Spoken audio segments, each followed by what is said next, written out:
Welcome to Solvetic, your channel to always learn technology easily. Below in the description, you will find useful links we used in this video.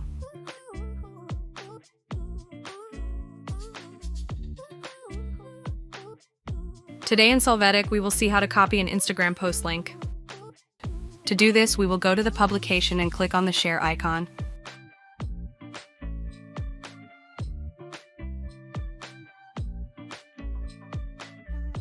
Afterwards, we will see the option to copy link and click on it.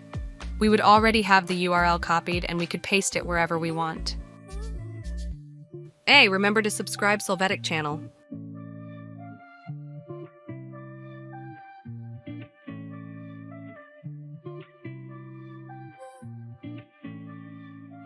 We hope it has been helpful for you.